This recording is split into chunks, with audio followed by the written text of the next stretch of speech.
Là, c'est le moment de choisir ses vacances. Donc, je suis allé voir Laurent, j'ai été voir son prospectus. Alors, je suis en train d'hésiter entre Montréal, là, pour cultiver mon accent, ou bien New York. C'est quand même New York, n'est-ce pas?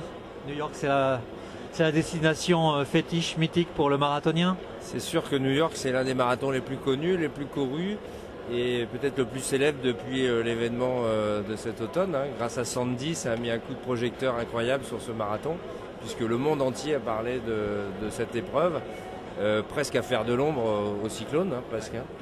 Par contre, quand on gère une agence comme la tienne, VO2 Max Voyage, avoir des dossards, c'est difficile.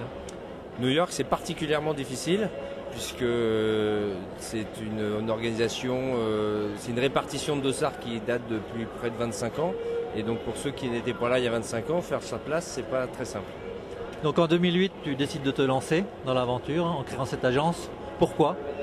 Pourquoi? Parce que justement j'avais été couvrir New York et je m'étais dit tiens, il y a quand même des choses à faire.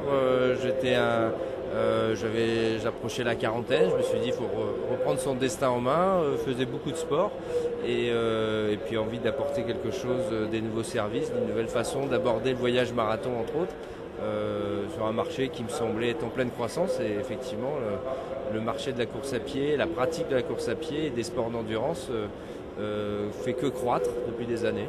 Parce que vous n'êtes pas seulement que sur la course à pied.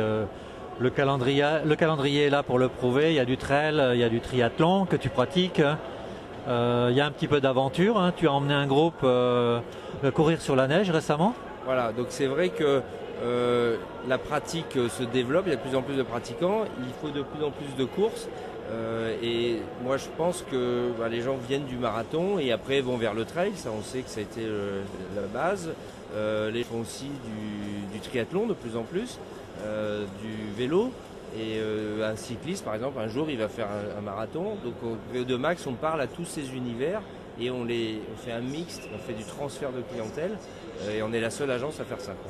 Toi tu as fait le tour du monde à peu près, mais quelle est la destination qui t'attire et qui te fait rêver? Alors ce qui me fait rêver, c'est un mixte entre la beauté des paysages et l'ambiance de la destination. C'est vrai que nous on travaille autant sur l'île Maurice que sur New York, ce qui est quand même des choses qui ne sont pas comparables. Si on fait tous les marathons urbains en Europe, Vienne, Berlin, Venise, c'est des destinations très variées, mais à chaque fois c'est l'ambiance que dégage la destination qui fait qu'on aime ou qu'on n'aime pas.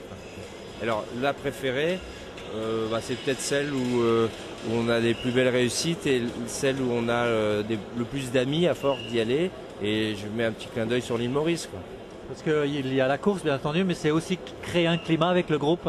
C'est créer un climat avec le groupe, avec les partenaires, les prestataires avec lesquels on travaille, puisqu'on fait un métier qui est juste génial, parce qu'on devient copains à la fin. C'est merveilleux. Bon, finalement, le marathon, c'est une grande famille. Le marathon, c'est une grande famille, les sportifs, c'est une grande famille, et on partage des choses en commun, qui sont les valeurs d'humilité, d'abnégation.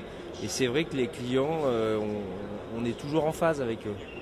Et bon, il y a d'autres secteurs d'activité, c'est pas aussi simple. Est-ce que tout le monde a le même VO2 Max là dans tes groupes? Non, alors, le niveau sportif des gens est très hétéroclite. Si on prend Berlin, on va avoir près de 300 personnes.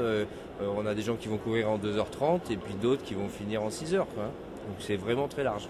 Quand on est voyagiste, on a des angoisses quand on emmène des groupes comme ça? Des gros groupes? Des angoisses. L'imprévisible, il arrive toujours, mais c'est jamais par définition ce qu'on avait prévu. Par exemple, c'est vrai que le dossier de New York, c'était un peu compliqué, mais ça ne sert à rien de s'angoisser, on ne peut pas le savoir à l'avance. Donc ce qu'il faut, c'est avoir les bons réflexes, les bons partenaires pour agir et répondre aux problèmes. C'est ça le voyage, c'est ça? C'est ça le voyage, ouais. C'est pas une science exacte non plus. Bon, merci et bon salon.